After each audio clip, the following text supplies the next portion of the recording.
Hello everyone, and welcome to our webinar, Understanding Root Cause Analysis. My name is Gus Oliveira, and I'm an International Product and Market Manager here at SoftExpert. Today's webinar will be presented by Mr. Anthony Mittiga, a consultant who has more than 30 years of experience applying lean in many different industries. I wish you all a great webinar. Well, let's get started on understanding the root cause analysis. First up is understanding the customer. It's always a challenge to understand who the customer is because we ask ourselves, who is it? Is it me? Is it the doctor? Is it, the guy I'm building this product for? When I look at it, I always think the customer is the last person that's going to touch your product, the person that everything that you're doing is there for. And the way I find that to help me is I go to the Gemba. I go to the Gemba to see where the magic happens and understand how that works. Now, everybody has a Gemba. It could be a kitchen. It could be a factory floor. It could be an ambulatory surgery center. It's where you do what you do that makes the customer happy. Also, when we're looking at solving problems, involving the process owner is a key to this. You can't solve a problem from a distance, and you need to seek out those who are involved in it daily. To focus on the root cause is to say we don't want to go back and just do some quick fix, no band-aids. We really want to get to the source of the problem, and we want to understand, is it never going to happen again?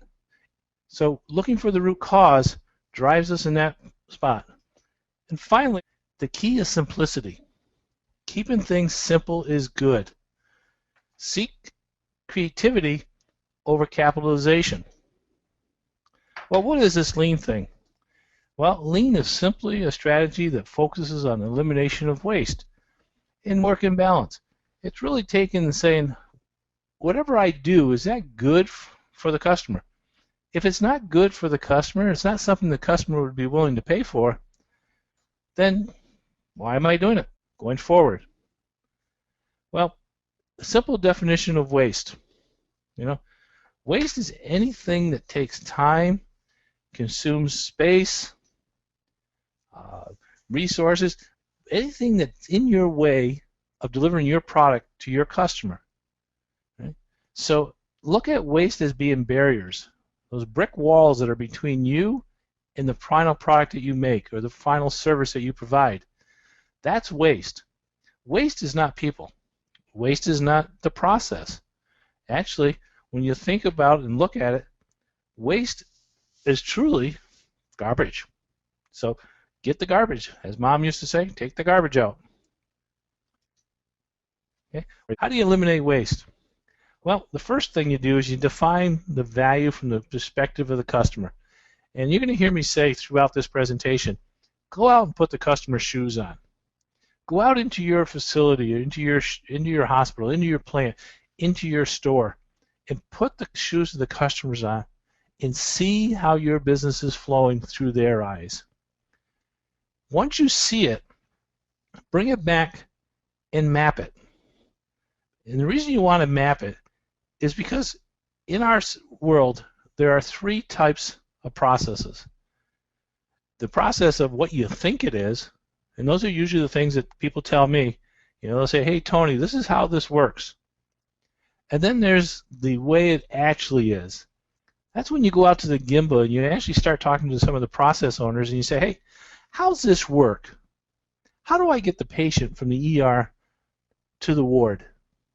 Oh, how do I make my widget and get it from here to there, out the back door to the customer? And I find out the way it actually is done. And then there's the final one, the one that you find in the drawers of the manufacturing engineering department or the standards department, and that's the way it should be. Right? And what happens if you don't do the map, the value stream mapping, you fail to visually see where your opportunities to eliminate waste are. And the reason you want to do a value stream map is because you want to get everybody to release what is in their mind back onto paper so you can see it. And that's when you'll get those, oh yeah, aha moments. Those are the things you do. And that makes it all the more meaningful, and also takes the subjectiveness out of the process and brings in some objectiveness, because you're going after now areas of process defects as opposed to saying, I think Tony's messing up over there. Now you know all the steps that have to go on. Once you see the value stream map, then you start to decide, how do we create flow? And flow means basically, how do I take one element of work and pass it on defect-free to the next step, and just keep it flowing so that as I pass one on, another comes my way. And that means that you got to take a lot of the roadblocks, or all the roadblocks, out of there. Now, when you talk about passing, we traditionally like to push work. I like to finish my bunch and throw them to the next guy. Well, to eliminate waste, what you want to think about is pull. There's no reason to make more than the next person needs. Think about this. If you're in a bakery and you're selling your bread out on the shelf to the Walmart, all right, would you want to bake a whole bunch of bread if the loaves on the shelves haven't sold? The answer obviously is no. But we do it every day in our facilities. We try to push things to the next area instead of waiting for the customer to tell us how fast to replenish what they've taken.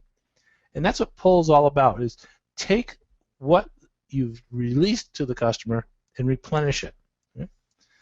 The last piece is probably one of the trickiest things in the world, and that's about seeking perfection. Everybody says, oh, great, we're going to go do lean, we're going to be perfect. No, you're not. As I said, I've done this for over 30 years now in many places. I think the last count, I was well over 2,200 different events that I've been on. And you know, I'm learning everything every day. Every day we learn something. Every day is a little bit different. Every day. You know, the old adage, let's get better and let's not let perfection destroy our ways of getting there. That's what we're talking to. Is constantly refreshing and redoing and making ourselves grow as our customers demand. Right? Well, what's an enterprise value stream? Well, an enterprise value stream is understanding the process from end to end, all the value and non-value activities, as well as the formal and informal. So what that means is you're looking at the business as a business. You're not looking at a segment of the business, but you're looking at the whole business. And when you understand the whole business, then you understand all the different systems that you need to go in place, the computer systems, the quality systems, the regulatory systems, whatever they all are. You've got those all there, and they align with the flow of your process. So once you understand that and bring the current state map up in front of you, you now have the foundation for developing a future state. You now know how to move this thing forward, how to make something go. In order to do that, though, you need to develop an implementation plan. The value of the implementation plan, it's a storybook that tells everybody in the organization what you're doing, when you're going to do it, who's going to do it, and what you expect that's going to do. Now, the other piece of the implementation plan is it allows you an opportunity to see incremental chips into the overall improvement plan, because there's no one focus that's going to say, hey, you know, this is going to be the thing we're going to do and it's going to break everything open. No, it's going to be the combination and contributions of all the items on the action plan that are going to help you resolve and grow the business. Well, once you get that point in time, when you've got your plan together, you got to step back and say, okay, do I have a problem? And the first issue in seeing that is saying, just simply saying it, do I have a problem? If you believe you got a problem, you're on the right track. You know, if you think that, well, some defects are going to happen, stop and think about it a second. Yeah, you're recognizing a problem, but don't settle for some defects are going to happen. I know, I'm a realist. Yes, things do break and machines break and things happen, this, that. But I often like to start out by saying, I'm going to do it right the first time, and I'm going to do it right every time. Because that drives my mind to say, I need to drive all the elements of waste out of this process. I need to take it apart piece by piece so that it will never fail. And when it does fail, if it does fail, it's ugly. And that's a key word you want to learn. When you look at a problem and you see it, when the problem rears its head, it should be ugly. Because when something is ugly, we attack it and we drive it out. And that's what you want to do. Too often we do workarounds that just kind of like hide the ugly. That's not good. We need to test. We need to inspect. Okay. Yeah, we need to test things. We need to inspect things. But we also need to develop ownership. We need to empower and bring back to the skills that we've trained the fact that you don't want to pass on a defect. You don't want to move something to the next station. If it's bad, take ownership. Make ownership happen. Don't go out and bring ownership to another party that can't fix the problem. Bring the ownership right to the source of the problem. Fix the problem so that it doesn't happen again and move on. This is a tricky process. Yeah? Yep. There's a lot of tricky processes out there. That's why you make the magic that you make. If it wasn't magic, if it wasn't something that you and your skill set could handle, everybody and his brother would be doing it and you wouldn't have a job. So don't lie behind the excuse of saying it's a tricky problem and we can't fix it, we can't solve any problems. Think bigger, think harder. Cosmetic defects will always appear. Only if you let them. So recognize that that's a problem. Drive it, push it, go after it. That's not a true statement. Do your best, move it forward. It's out of spec, but it'll pass the test. That sounds like I'm no worse than the next guy. You're settling for something that's not you. It's not your talent. It's not your energy. It's not your magic, but you're settling for it. And that leads to complacency. And when you have that, you have basically an effect that says, okay, I'm just going to do what I got to do to get by. And when I get by, everything will be hunky-dory. Well, unfortunately, today's customer has got a very low tolerance for just getting by. They demand better and better services. They demand better and better approaches.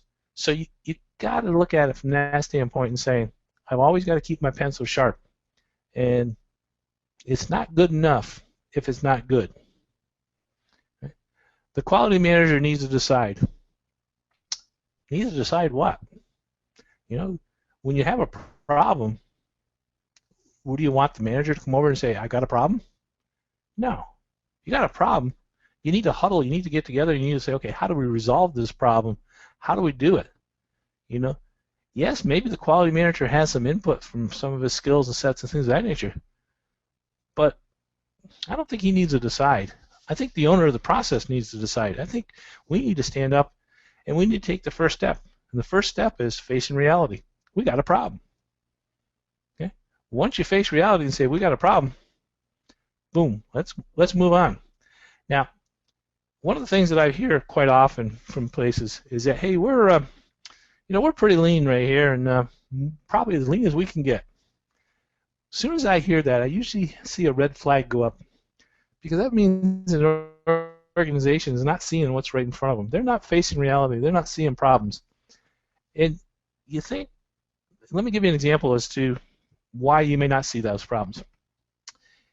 If you travel to work every day along the same route, over a period of time, you go into autopilot. You just simply put the car in gear, and magically it appears in the parking lot. You fail to see a lot of things that are going on. Now, if you stopped and took a day and said, okay, I'm going to examine the landscape as I go from my home to work, you're going to get one of those aha moments like, wow, I never saw that rusty old silo over there, and I've been traveling this road for 15 years. Or I never saw that old car in the backyard over there. Or I never knew the guy had his mailbox painted pink over here. And the reason you never know that is because you've trained yourself just to see the straight and narrow, and everything blends. And I would tell you, if you walk around your facility today, you very well are walking past problems. I remember a few years back, a guy gave me a tour of a plant, and we walked over the top of some pallets as we were walking through the shop. We didn't walk in the aisleway, we walked over the top of pallets. And I said to him, I said, is this the way it always is? He goes, actually, it's pretty clean today. And I got thinking to myself, he doesn't see what he doesn't see. He doesn't see the waste, he doesn't see the process, he doesn't see this. And I think that happens to us a lot. We see not what our eye sees, but what our mind tells us we're supposed to see. Well, let's continue on with problem recognition here for a sec. Anything that goes wrong is a problem. Yeah, that's pretty obvious. If it goes wrong, it's a problem. Problems occur in all parts of the business. That's an absolute. There is no part of the business that doesn't have a problem. And they have problems in different magnitudes and different directions and things like that. But problems are there, and they're there to challenge us. They're there to see how well we can react and group ourselves. Defects. Well, defects are definitely a problem. If they happen in-house, they're opportunities. If they happen out in the field, they're liabilities. Those are things that really start to really mess with us because we've told the world now when they get outside of our door that, hey, we're not quite in gear with keeping up with what's happening. We can't control our own house. Okay? Equipment breakdowns. Well, equipment breakdowns are a problem in two ways. One, actually, mechanically, because fatigue of the machine. And two, because we look at it from the standpoint of, did we listen to the machine? Did we listen to the equipment?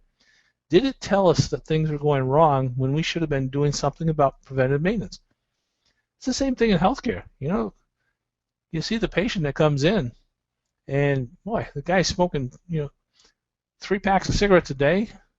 He, does a 12-pack for breakfast, and walks in and says, "Geez, I'm really not sure why I'm not feeling well." Well, if we don't look at the telltale signs, equipment does break, and when equipment breaks, so does everything else. It stops the flow of the process. Injuries definitely indicate that we got a problem. If we're not running a safe shop or a safe hospital or a safe store, we got some issues, and those are problems that we need to address. Okay? Losing a sale, or losing a customer, losing a patient, those are definitely signs that say, hey, there's something going on. Okay? Losing an important employee. Now, this is one that a lot of people kind of step back and say, well, that might not be such a big deal. Well, many, many years ago, I was taught that when you have to terminate an employee, you have to look inside yourself and ask the question, did I do everything I could possibly do for that person to succeed?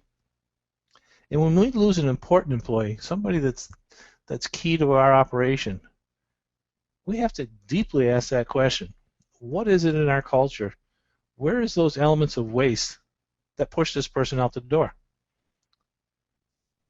Lastly, problem solving and corrective action can be applied to any problem. Yes, they can. But you need to do it with an understanding that it's not just, click your fingers and it fixes itself. It's not something that you can just take lightheartedly. It's something you've got to put effort into in order to get lasting, sustained results. Problems are really opportunities. Absolutely. They're opportunities to make something better. Because without problems, you don't push yourself. So you need to see what's going on behind the scenes. You need to see where you are going next and how do you grow. Okay? It's only a problem if it feels frustrating and annoying. If it's negatively affects performance. If it happens more than once, the process yields less than desired outcome. The outputs vary for various reasons. These are absolutely, positively, without a doubt, certainly definitions of a problem. Learning to see what's going on in your environment, to open your eyes, open your ears, and feel what's going on in your facility is part of the lean process and also the foundation of problem solving and corrective action. There is not a facility or a place that I've been that wouldn't fall into one of these categories, wouldn't be something there. And I'll tell you that there's two pillars that you should learn in terms of problem solving. Problem solving should always be based on respect for process and respect for people. And if you look at these problem recognition statements, when you've got somebody that's frustrated and annoying, there's an issue of respect there of the people. If it negatively affects performance, it could be the way the process is designed, or the process is implemented. If it happens more than once, it's becoming a cultural event. It's something that's embedded in your organization. It needs to be fleshed out. If the process yields less than desired outcomes, then you're not taking and asking the right questions. The questions need to be asked, why is that happening? Not pointing fingers, but asking the why. And if output varies for unknown reasons, then you've got a combination of the people in the process are freelancing. There's something that's going on where there's no respect for either. And so from one shift to the next, you're going to get a different outcome. 4 steps to seeing a problem. Well, problem representation. How do we describe what the problem is? And I'm going to talk a little more detail here in a couple slides on that, but think about it.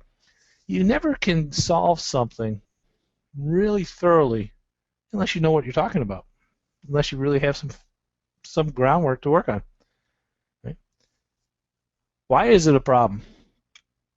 And again, you know, it's a problem because you're not delivering.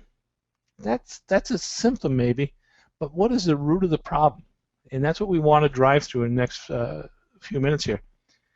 And the last thing on the problem recognition is, what are the consequences does the problem have?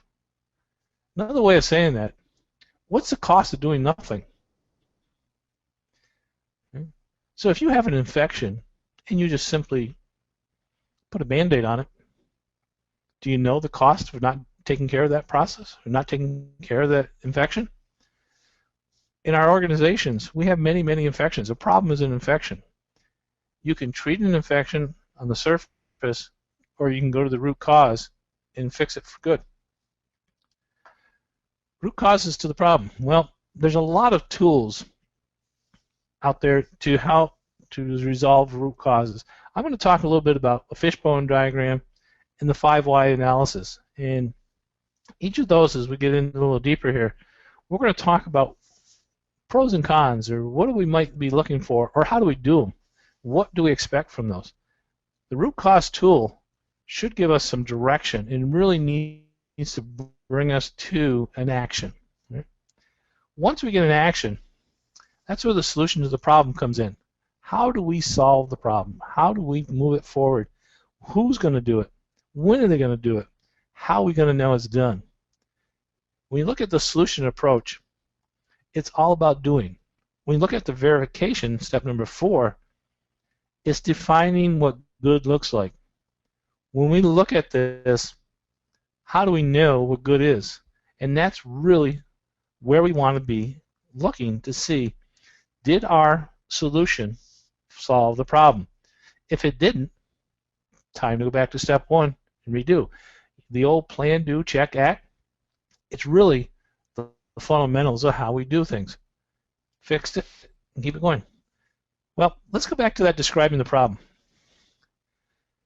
When you're looking at describing a problem, one of the things you want to do is you want to ask questions like, why did we didn't see this happen? Where did this happen? What's going on? You really want to kind of be a detective in setting up this problem, developing focused, specific statements that describe and quantify the unsatisfactory condition. In other words, you don't want to say, it's bad out there. You want to put it in, 50% of our product comes back to us.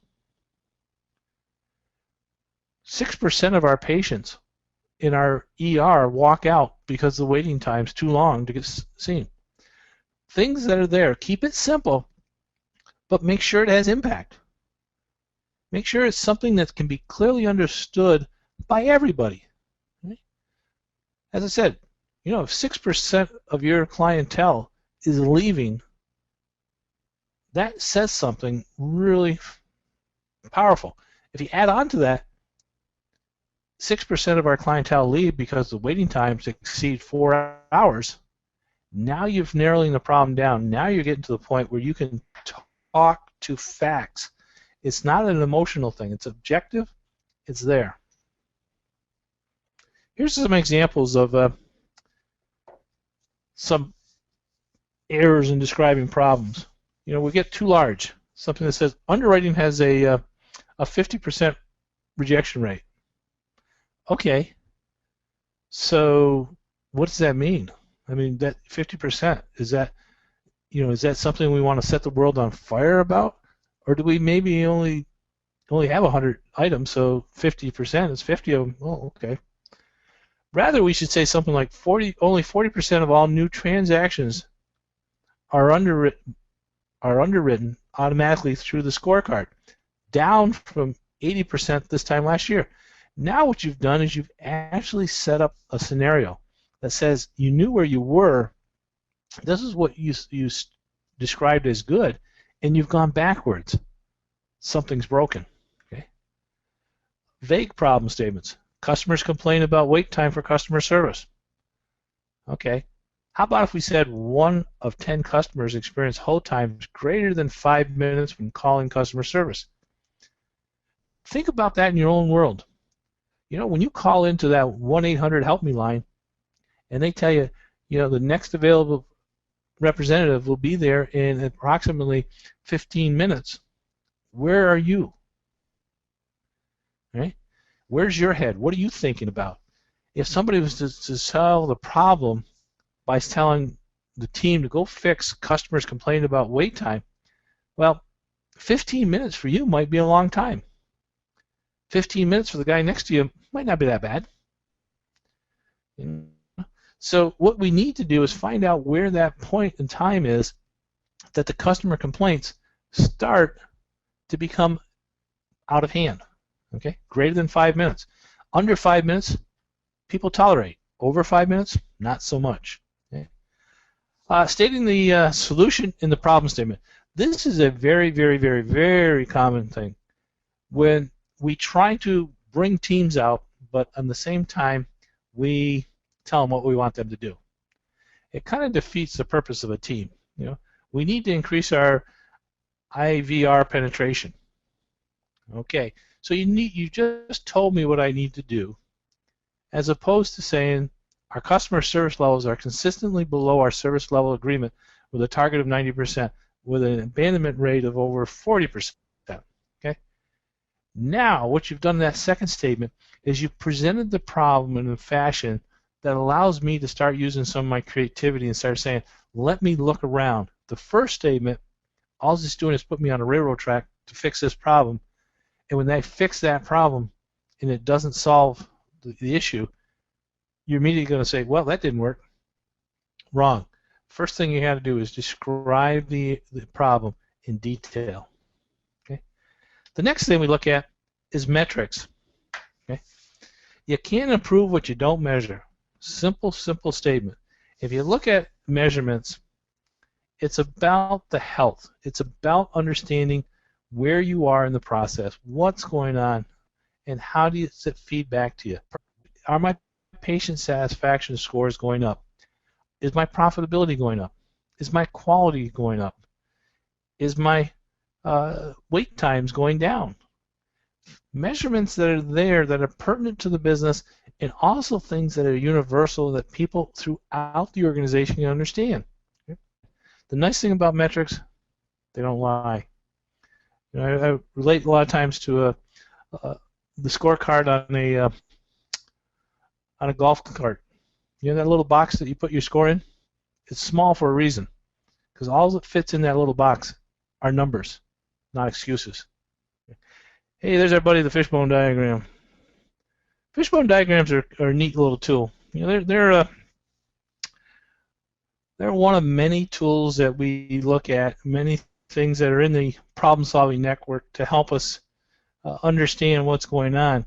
Some of the others are the Pareto diagrams, the control charts, the histograms, patient satisfaction reports, benchmark studies, things like that we've seen before. But I like the Fishbone diagram simply from the fact that it kind of coordinates everything that's there. It's a method for organizing ideals. It allows us to identify, explore, and display possible causes or conditions. Now, the Fishbone diagram you see up on the screen right now is a fairly simplistic one. The true construction of a fishbone diagram would be really like the structure of a fish. There's many, many, many bones in there. There's a main spleen, but off of that main spleen comes lots and lots of side bones, and then off the side bones are another side bones. So a true, really good fishbone diagram is a mess. It looks like a fish. It looks like the skeleton of a fish. It has things coming off the tentacles there, I guess you call them, and then they expand out. They come out. Now, to do it and do it correctly, what you really want to do is really drive the question down under your category. What are those things that are causing me problems? Why are they causing me problems? What's happening in that respect? So that you get everything focused on one particular area. Why is the customer, in this particular case, why are the customers' complaints not being resolved in 24 hours? Well, it could be the men and women, it could be materials, it could be methods, it could be Mother Nature, it could be machines, it could be measurements. All these things are the big categories. And then below that are the subcategories that we want to address. What are those things within the category? So once you break them down, you get into those subcategories and you start to see there, things start to rise as to what are the things that we can incrementally change to improve, say, materials. We start to improve there. If we improve there, then we can see that that's going to have an impact on complaints being resolved in 24 hours. If we go into each of these things and start to flush out where the improvements come, jointly, we end up improving the entire process. The next piece I'd like to speak a little bit about is the 5 whys. And this is one of my personal favorites. The 5 whys is a tool that can be extremely frustrating.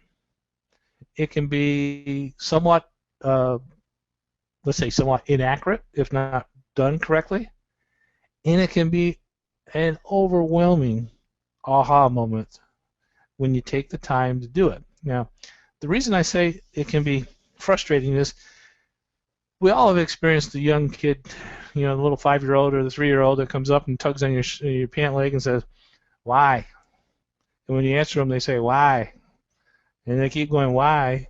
until either they exhaust themselves or they come up to a point in time when something clicks with them and it's there. It's now like something I can grab and they can run with. Okay? It's frustrating for the person that's being asked because it seems like you're challenging my authority. You're challenging me. You're saying to me, I'm questioning why you do something. Well, what I would suggest to you is this. First thing you do when you start talking about the 5 whys is tell everybody to take a deep breath and sit back and remember, we are not attacking the person, we're attacking the process. We're going after what is there that is preventing us from delivering to our customer. Okay? So 5 whys is a method of breaking down the problem to the root cause. It's used for problem analysis and problem identification. That's pretty clear. The application, when you need to implement corrective action of a problem, you want to be sure your actions will address the root cause and not just the symptoms. And we're going to expand that a little bit farther and say, when you look at the 5 whys, you need to stop each time you come up with a solution and look back and say, is my answer to that the first thing that came to my mind, or have I given it some thought? And we'll talk a little more in the next slide on that particular. But okay, so do a little example here from Dr. Uno. He asked a question. Why did the machine fail? Well, the motor burned out. Why did the motor burn out? The shaft seized. Why did the shaft seize? There was no lubrication. Why was there no lubrication? The filter was clogged. Why was the filter clogged? It was the wrong size mesh. There's the root cause right there, is that we put the wrong part into the process. The result of that was we lost the process. We lost the motor. Now, recently I was conducting a 5 whys seminar, and we were going through this process of, what is the 5 whys and how do you do this, da-da-da, and the projector stopped. The overhead projector shut down on me. So the host got up and went over to the phone and called the maintenance department and simply said, the projector in classroom 1 is down. Poof, end of discussion. About 5 minutes later, maintenance guy shows up, bulb in hand, ladder, climbs up. Now, as he's going up the ladder, one of my students said to him, why did the bulb burn out? And he first comment was well, this is one of them cheap old machines. They bought this thing to save money, and the darn thing always blows up on me. And then a minute later, the guy said to me again, why'd that go out? And he said, well, it burned out because it got hot. And he goes, why'd it get hot? And he goes, well, because the air was not circulating. And why wasn't there enough air circulating? Well, there wasn't enough air circulating because the filter was clogged. And then the guy looked at it and said, why is the filter clogged? Well, because it hadn't been cleaned. Now, at the end of this process, the guy looks at it, and sure enough, that filter was clogged. But here's the point we're trying to make. The machine tells the maintenance department when to clean the filter. There's a little green light on the machine that blinks and says, filter clean required. That's being ignored. Instead, this organization is spending $800 every time they blow a bulb out to replace it. So we want to kind of look at that from the standpoint of we've uncovered the root cause. Filters aren't clean, but we need to go a step further and ask ourselves, why are we failing to see that? The 5 whys of non-detection, which is self-reflection. It's asking ourselves, why did we fail to see that as a problem? And that is extremely important, because one of the things that we don't do is we don't take the time to stop and say, okay, who or why caused that process? Why did that process break? What were the things that we were missing as an organization? What did we do? How did we train ourselves so that we don't do what we're supposed to do, but instead do something different? So as you're going through this and you're doing the 5 whys and you're thinking about this, remember you're building a staircase. So this thing should logically run its way back and run its way down so that when you do solve that root cause, when you solve it, it's not coming back again. What to avoid when you're looking at the root cause? Well, knowing the answer when you come into it. I don't want you to think, I just want you to do. Well, in order to avoid problems and avoid things going down the path, what you want to do is nurture a foundation of, here's the problem, give me your creativity. Show us what you can do. Okay? Rushing through the 5 whys. One of the things that is extremely frustrating, and this goes back to, I guess, maybe when we were kids. I mean, you'd ask your mom, why do I need to brush my teeth? And she'd say, because I said so. Well, that's kind of like rushing through the 5 whys. When you don't give it thought, when you're not exhausted, when you're not tired after you do one, then you really haven't done getting far enough to make sure it doesn't happen again. You're not giving enough analysis. You're not investigating enough. 5 whys is like real good detective work. You're getting in there, you're looking at those things, and if you don't want to be a good detective, if you don't want to do that, then the 5 whys is not going to help you. Out there, what should you be looking for? Well, you should be looking for those visual management systems. Are problems visible? Remember I said earlier, make things ugly? Often I'm asked when we set up a work center, can we set this up so that we can make 10 extra pieces because we have a high scrap rate? And my immediate answer to that is always no. Set it up in one-piece flow. So that if one breaks and you have a defect, it's ugly. Visual management, it's ugly. When you got two sitting on a bench, it's only built for one, that's ugly. That's time to jump in. Fix the problem. Don't hide the problem with another piece. Fix it and move it. Okay? Is the environment safe and clean? You know, it totally amazes me sometimes when we don't think about safety. The reason it amazes me is this. If I get hurt on the job, that means that my peers have to pick up my load and continue that in order for the customer to move on, which puts additional burden on them and puts them in additional risk because now they're trying to do more than the work content of their job. And this happens in any sector that you look at. What we want to look at is how do we make things safe so that we don't have lost time accidents, so we don't have those. All of those help us support and generate the flow in the system. Are the required information, measurements, and metrics displayed and updated? Hey, you know, a metric is no good sitting in somebody's drawer. A patient satisfaction report doesn't help a hospital get better sitting in somebody's drawer. You're not going to hurt people's feelings. You're not going to make people cry if you share knowledge like that, if you share it, if they understand. Remember, everybody in your organization is an owner. You're never going to see a customer come in and say, I'm going to fire Tony because I got a lousy product last month and I think Tony's responsible, so I'm going to fire Tony. What they'll do is they'll come in and say, hey, company XYZ, I'm all done with you. Everybody. You, done, gone. Right? So treat your guys on your floor as owners. And owners need to see what's going good, what's going bad, how they can help. They need to be a part of how they can help make things better. Is there standard work posted? You know, we can't expect somebody to do something if we don't show them what the expectations are. And we can't hold somebody accountable for something if we don't post the expectations through our standard work.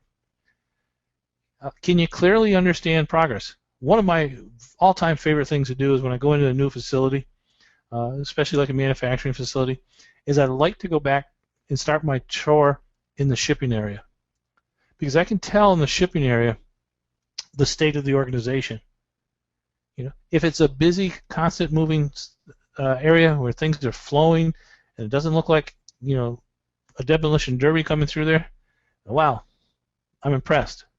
But if I go back there and everybody's playing checkers and the shipping dock is, you know, one big ghost town, it tells me that while all that noise is going out there in the facility, we're not flowing.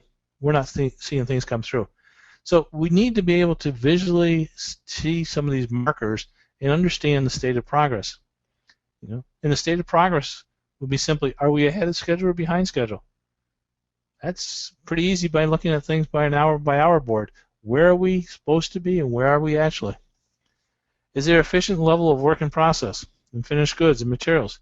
Now, some of our friends here on the call in the healthcare would say, well, wait a minute.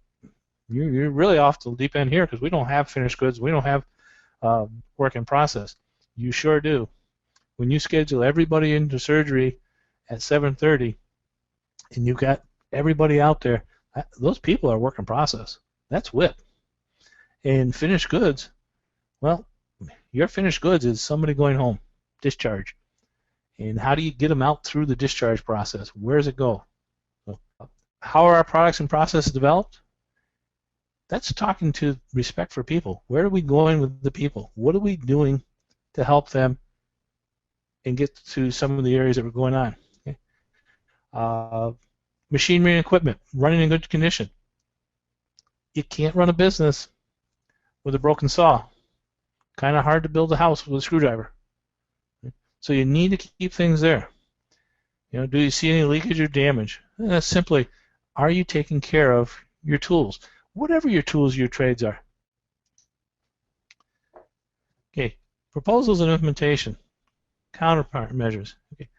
One of the things that you want to look at, once you come down to the root cause, now is the development of the solution set. How do I solve this problem? And that's where it comes in, the implementation plan, the creativeness, the countermeasures. Who do I have to bring in to do this? Can I just do it and fix it? Do I need a team of cross-functional people to fix it? Do I need a project? Do I need to get some individual or some individual function to sit down and do this thing? That's the development of the solution set once you come through the 5 whys or through the fishbone. Once you've got the root cause in your hand and you know what the root cause is, how are you going to solve it? And remember, when you're considering this, when you solve a problem, what are the consequences, the contingencies? So if I fix this, is it going to mess up something else? If it's going to affect somebody else, then it's not a fix. It's a push. Okay? It's really great if your shop looks really, really nice, but you just buried the guy next to you. Okay? Or if we can get the patients, well, man, we can get them through the onboarding real quick, but then they wait in the pre-op because there's no place to put them. Or they wait in the post-op because there's no place to take them. What have we done? We've pushed our problem to another center. That's not solving the problem. What is the implementation plan? Well, the implementation plan is a structured vehicle that tells us what to do, when we need to have it done, who's going to champion it, and what we expect is going to happen when that happens. Who needs to do what, including the time frame. That's part of that implementation plan. You can't put a plan out there without somebody's ownership. Somebody needs to own it and live it. How do we build this plan? Well, we need to understand roles and responsibilities. We need to know who's doing what, who can do what, who's going to take the responsibility. When somebody says they're going to take the responsibility, they're saying, I have the capability to do this. I have the capacity to do what's needed. And also, I accept the consequences if I don't promise or complete the promise as stated. New documents and checklist. How do we communicate what the change is? How do we get it out there? Through the new documents, through checklists, through training plans, through new reports. Those are things that we need to do as part of our implementation to take it from, hey, here's a problem, to here's a solution, and here's how the solution is going to be implemented, to here's who's responsible, and this is what we expect to happen. Because if it doesn't happen the way we expect to happen, our metrics are going to tell us that, and we're going to go back and readjust. Right? But as it goes through and it does work the way we expect it to happen, and we finalize it, then we want to complete the standard work so we can repeat that process over and over and over again with any set of help. Okay? Let's follow the directions. Put it together. Okay? IKEA has made a great fortune out of putting pictures together so that anybody can put the furniture together. You don't need to hire a master carpenter to do some of this stuff. Okay. All right. Other tasks to be delivered from the team. You know, as you go through and you do root cause analysis, you're going to come up with some things, and they're going to be things that go in parking lots. These are things that are, yeah, that's there, but it's a little out of the scope from what we're talking about. Let's put it over here so that as a team we move it forward to the next level and get it addressed by maybe another team or another group. Those are the things that we need to make sure that are on our task list to complete. So, in summary, what have we talked about today? Well, we talked about understanding the customer and how valuable that perspective of putting the customer's shoes on and walking through the process and understanding where to go next and where the customer sees things are next. We've done that. We've talked about going to the Gemba and how important it is to become part of the Gemba. There's no improvement that can be made without a trip to the Gemba. Involve the process owners. Owners involve the owners in the process. And process owners, the people that do the work every day, own the business. And I'd like you to think about that. You know, we have corporate, or we have general managers, we have vice presidents, we have CEOs, we have all these things. But the true owners of the business, the ones that control the cost, the quality, and the delivery that the customer sees, are the process owners that build the process and make the magic every day. Those are the true owners of the business. Without them, the business is no business. So involve them when you're looking at root cause analysis. Lastly, focus in on the root cause. Don't settle for, yeah, it was that. Settle for, I know this is the issue. I know how deep we did. I've defined the problem clear enough and specific enough so that I've directed the department or the team to the real issues and let them find the real causes. So again, focus on the root cause by defining what it is, by establishing measurements, by demanding creative solutions, and by making sure that whatever you do, you measure. Now, with all that said, the last point is implement your simple solutions first. And the reason you want to do that is simply this. We talk about seeking perfection, but in reality, we don't want to let perfect get in the way of better. Every time you make a process better, you take an incremental step, but you also open up another avenue of creativity for the team to look at, for the organization to look at, and that's what's going to springboard you into the next big thing. Well, I thank you for your time and wish you all the best in solving problems. Hopefully this was helpful to you, and take care. Thank you all for taking part in this presentation. If you have any questions or would like to get in touch with Mr. Mittiga, please visit www.leanadvisors.com. For more webinars, please visit our website, www.softexpert.com. See you next time.